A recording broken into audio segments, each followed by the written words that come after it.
आज प्रभात पुरुष विजु बाबू 110तम जन्म जयंती रे आमे गोटे सभा समिति करथिलु जोटी बहुत लोक जोग देइथिले।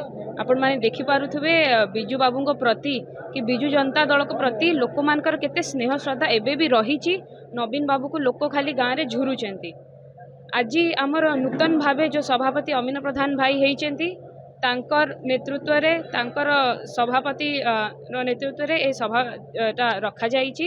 मु आशा करुछि आगामी दिन रे सानखेमुंडी ब्लॉक बहुत सुदृढ़ भाव में आगु को जीव, बहुत स्ट्रांग हम एवं आमर जो संगठनटा टिके वीक हो जाइथिला इलेक्शन समय कि इलेक्शन पर सेटा आउ थे केमती स्ट्रांग हम आ विजु जनता दल पुणी थे आउ थे केमती जितिके आसीबो स्ट्रांग होके आसीबो से वार्ताटा आम लोक मान को देइछु।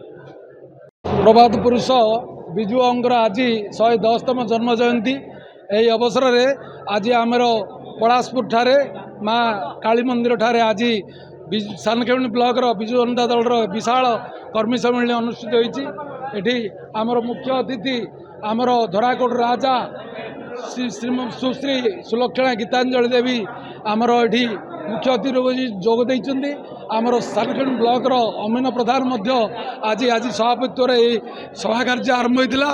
आम ए आशा करुचु आगामी दिन में आमर सानखेमुंडी ब्लॉक सानखेमुंडी निर्वाचन मंडली विजु जनता दल सदृढ़ हम एवं आमर विपुल भोट रे आमर आमर सुलक्षणा देवी निर्वाचित हेबे एतिकी मु आशा रखी ए वक्तव्य शेष करुच्ची।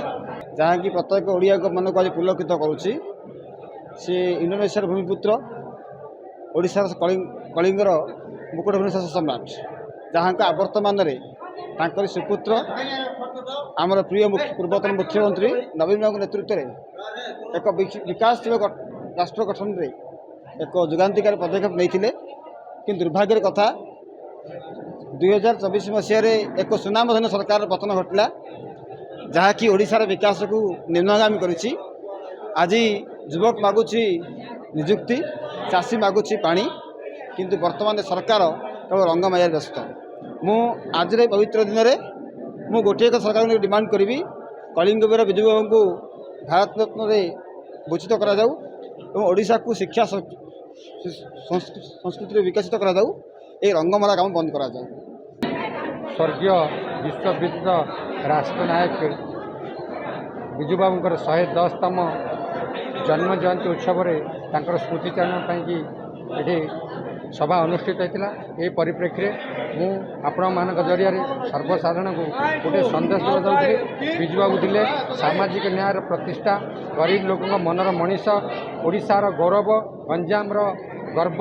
ये परिप्रेक्षी आम समस्ते मिलित भाव स्मृतिचारण करी महान स्वर्गीय जननायक विजु बाबू प्रति आमर आत्मार श्रद्धांजलि देवा संगे संगे स्मृतिचारण कलु एवं विजु बाबू को शेष में भारत रत्न पाइबापी जो योग्यता अच्छी आज पर्यंत ताकू कौन ना कौन परिस्थिति षड्यंत्र रचन कर विजु बाबू को भारत रत्न जेतु आज सानखेमुंडी ठारू आम प्रथम दाबी उठाइलु ये विजु बाबू को भारत रत्न उपाधि भूषित करा।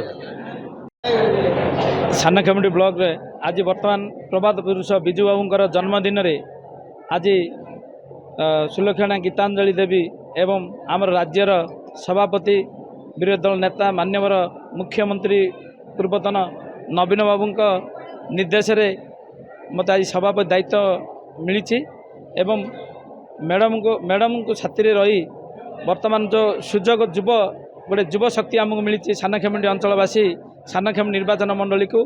किंतु सानखेमुंडी ब्लॉक रे जो प्रकार संगठन आमर आगु रही वर्तमान सानखेमुंडी ब्लॉक को ताको संगठित करी समस्त भाई मानू मोर सीनियर भाई मान अच्छा जूनियर भाई मान अच्छा समस्त को सांगरे नहीं समस्त सरपंच समिति सभ्य जिला परिषद आमर समस्त अच्छा समस्त को एकजुट करी सांगरे नहीं आगामी दिन में संगठन को सुदृढ़ करा जिवो एवं आमर आदर्श रहे सुलक्षणा गीतांजलि देवी प्रति काम सपक्ष आनी नेतृत्व में आम सानखेमुंडी को पुनर्बार सुदृढ़ करूँ।